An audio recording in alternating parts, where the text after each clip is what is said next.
Hi friends, आज हम जानेंगे हिटलर के एक बहुत ही सीक्रेट बेस के बारे में जिसे हिटलर ने पूरी दुनिया से छुपाकर बनाया था। और पूरी दुनिया से अगर कुछ छुपाना है तो वो एक ही जगह हो सकती है। जी हाँ, आप सब सही समझे।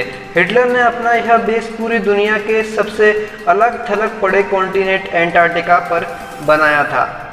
1930 में नाजीज को एंटार्क्टिका की तरफ इंटरेस्ट जागा और उन्होंने वहां अपने आदमी भेजे ताकि वो उस सुनसान पड़े एंटार्क्टिका कॉन्टिनेंट पर, जहां पर कोई भी नहीं जाता था, वहां पर कब्जा कर सकें और उसे जर्मनी की एक टेरिटरी घोषित कर सकें, यानी जर्मनी का एक हिस्सा घोषित कर सकें।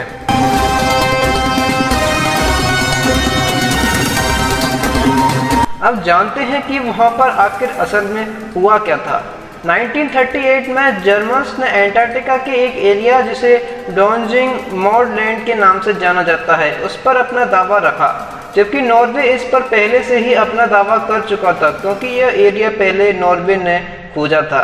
जर्मन्स ने तकरीबन 6 लाख स्क्वायर किलोमीटर की ज़मीन पर सर्वे किया और उन्होंने वहां पर अपने एल्यूमिनियम के फ्लैग भी छोड़े थे, हालांकि वो कभी रिकवर नहीं हो सके। 10 जुलाई 1945 को जर्मन यू बोट U-530 को अर्जेंटीना नेवल बेस पर लाया गया।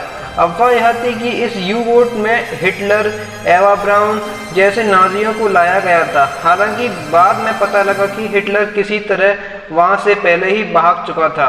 2 साल बाद 1947 में सजावो की एक बुक लिखी थी जिसमें हिटलर इज लाइव का दावा किया गया था और उसमें कहा गया कि हिटलर अब भी जिंदा है और उसे जर्मनी के एंटार्क्टिका वाले बेस पर छुपाया गया था।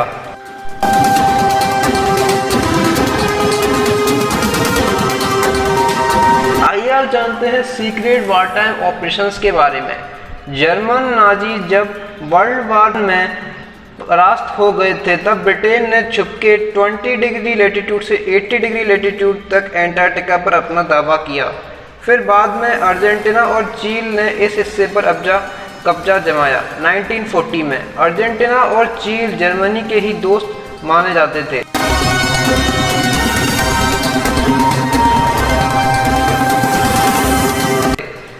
ऑपरेशन हाई जंप 1946 से 1947 तक चला।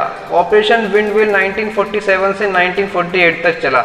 ये दोनों ही operations United States of America के ऑपरेशंस थे। इससे मेन पर्पस जो था वो रिसर्च करना था उस बेस को, जो कि पहले जर्मनी के द्वारा बनाया गया था और अब लगभग लापता हो चुका था।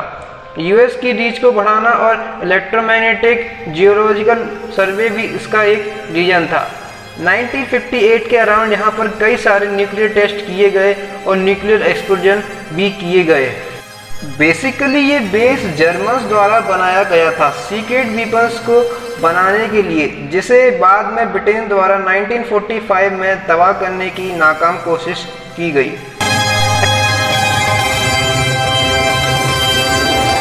Atom bombs.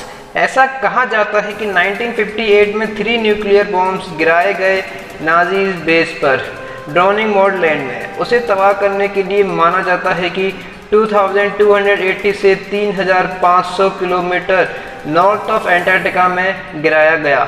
ऐसा इसलिए कहा जाता है क्योंकि एंटार्क्टिका में कोई पॉल्यूशन ना होने के बावजूद 1950 से 1960 में एंटार्क्टिका की पीक में काफ़ी गिरावट देखी गई थी। वहाँ पर रेडियो आइसोटॉप्स की मात्रा भी काफ़ी ज़्यादा पाई गई थी, जो कि केवल एक ही कारण से पॉसिबल है। जी हाँ, आप सबने सही अंदाजा लगाया, जो कि केवल एक ही कारण से पॉसिबल है, वो है न्यूक्लियर बॉम्ब। न्यूक्लियर बॉम्ब के कारण ही वहाँ की रेडियो आइसोटॉप्स की मात्रा काफ़ी ज़्यादा बढ़ गई थी और साइंटिस्ट ये मानते हैं कि वहाँ पर 1950 से 1960 में न्यूक्लियर बॉम्ब गिराए गए थे।